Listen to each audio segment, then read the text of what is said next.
কেমন আছো? এই দেখো বইতে এখন সবে 12:30, ওই 40 হয়েছে, দেখতেই পাচ্ছ। এই রান্না করে দাদাভাইকে খেতে দেবো। আজকে দেখো কী রান্না করেছি।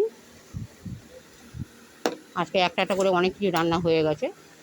আমি প্রথমেই দেখাই, যা এটা আনা হয়নি, চামচটা আনা হয়নি। কী চামচ নেবো আর কী চামচটা নিয়েছি আমি।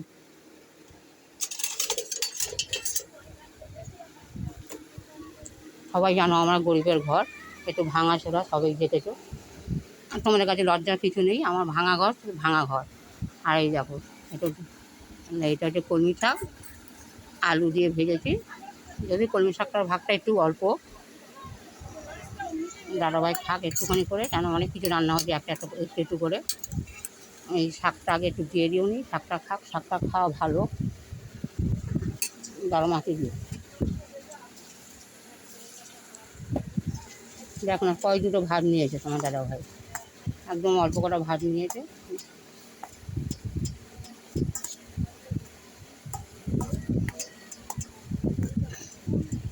যাকে বন্ধুরা তোমাদের সাথে একটা কথা শেয়ার করবো, তোমাদের সাথে অনেক দিন কি আমি বলি, অনেক দিন ধরেই বলছি।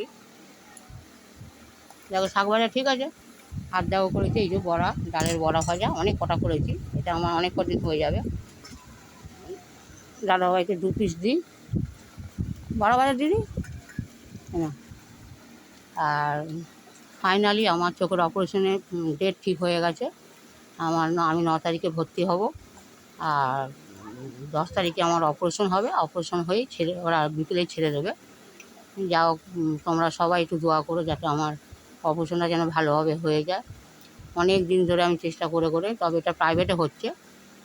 প্রাইভেটে কেন, আমার ন্যাচারালি আমার সুগার তো কমেনি। সুগারটা আমি যে কটা পরীক্ষা করেছি সবই ঠিক আছে। আমার রক্তচাপ কতটা আছে, আমার এডস আছে কি না, এটা যেহেতু কলকাতায় হচ্ছে, কলকাতায় সব রকম টেস্ট করে তবেই অপারেশন করবে। তাই যাই হোক, আমার মোটামুটি সব কটাই পরীক্ষা সব ঠিক আছে, মানে যেগুলো আমি সব পরীক্ষা করেছিলাম। তার মধ্যে শুধু সুগারটাই আমার বেশি।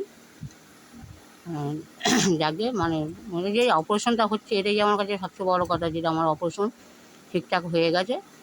আমার 9 তারিখে আমি ভর্তি হব। আর যত মনটা আনন্দও লাগছে, যেহেতু এক চোখে দেখি না, যা হোক চোখে আমি দেখতে পাবো, এটাই আমি সবচেয়ে ভেবেছিলাম যে আমার চোখটা হয়তো নষ্ট হয়ে যাবে, আমি কোনো দিন এই চোখে দেখতে পাবো না। যা হোক, আমার দাদা বড়দা আমার টাকা দিয়েছিল অপারেশন করার জন্যে। আর এখন একটার পর একটা বিপদ আমার মাথার উপর ঝুলছে। হঠাৎ আমার যেটাতে রান্না করে খাই সেটা খারাপ হয়ে গেছে, আর তারপরে কারেন্টের একটু প্রবলেম আছে। তা এখন খুব উপস্থিত আমার একটা গ্যাস দরকার। তা গ্যাস জন্যে আমার, যাকে আমি খুব ভরসা করতাম, মানে সে সবসময় আমার অনেক হেল্প করে, আমার দিদি ছোটদি। কালকে সচরাচর ছোটদি আমার ফোন করেছিল। তা দেখা যাক, তা দিদিকে বলতে, দিদি তো অনেক কিছু রাগারাগি করলো। ভিডিও করছি, রাগারাগি করলো, এই যে দিদির কথা দেখাবো।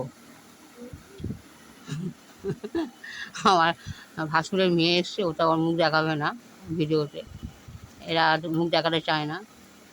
যাই হোক, আরেকটু সবটা শেয়ার করি, ওই দিনকে শেয়ার করতে করতে আমার ভিডিওটা কেটে গিয়েছিল জানি না। এই দেখো, এটা কালকে ঘরে আজকের না, পুঁই শাক পাতা ভাজা, আলু দিয়ে এটা ভেজেছিলাম কালকেরে।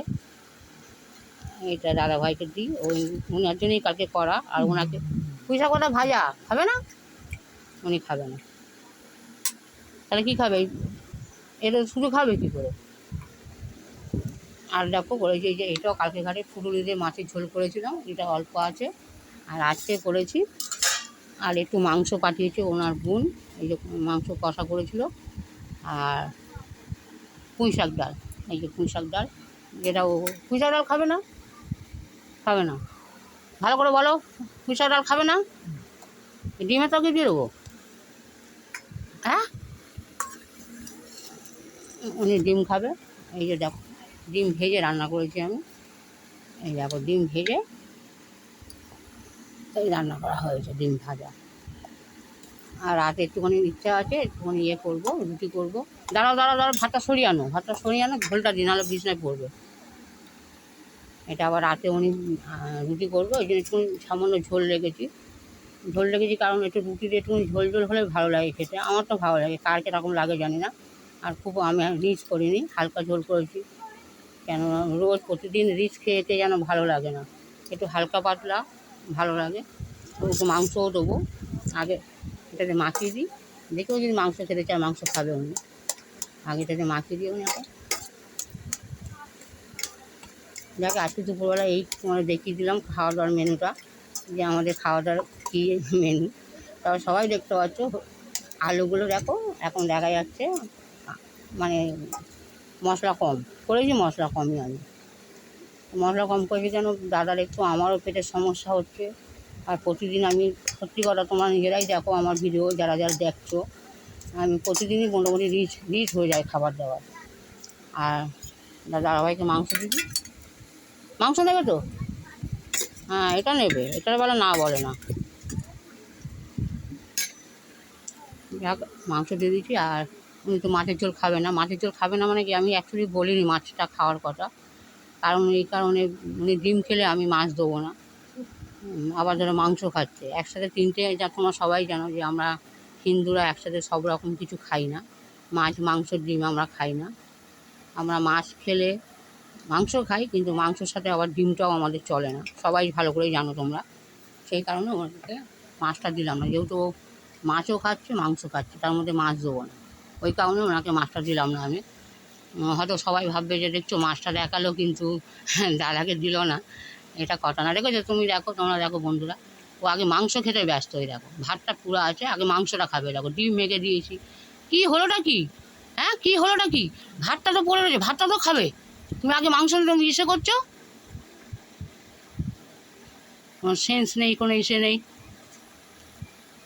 যাকে বন্ধুরা বেশ বড় ভিডিও করবো না, দাদাভাইকে দিয়ে দিয়েছি আজকের এই পর্যন্ত, সবাই দেখলে। আর প্লিজ, আমি দেখতে পাচ্ছি ভিডিও, আমার ভিডিও আমার সামনে এসে যাচ্ছে, জানি না আমি কতদূর তোমাদের মনের কাছে পৌঁছাতে পেরেছি। তাও বারবার রিকোয়েস্ট করি যে তোমাদের ভাইকে যদি ভালো লেগে থাকে, আর আমাদের এই ছোট্ট রান্নাঘরে, গরিবের ছোট্ট রান্নাঘর দেখতেই পাচ্ছ, এই যে আমার সব রান্নাবান্না, হ্যাঁ এই রান্নাবান্না, এই খাওয়া দাওয়া আজকের এই দুবেলা। আর তার সাথে রাতে একটু রুটি করবো, যেটা আমি তোমাদের সাথে শেয়ার করি না, রাতের প্রোগ্রামটা শেয়ার করি না আমি। যাকে সবাই ভালো থেকো, আর প্লিজ তোমরা দোয়া করো যাতে আমার স্বামী ভালো থাকি। আর ভিডিওটা বেশি বড় করব না। আর তোমাদের যদি ভালো লেগে থাকে এটা লাইক কমেন্ট আর শেয়ার করে দিও, সবার কাছে অনুরোধ রইল। সবাই ভালো থেকো।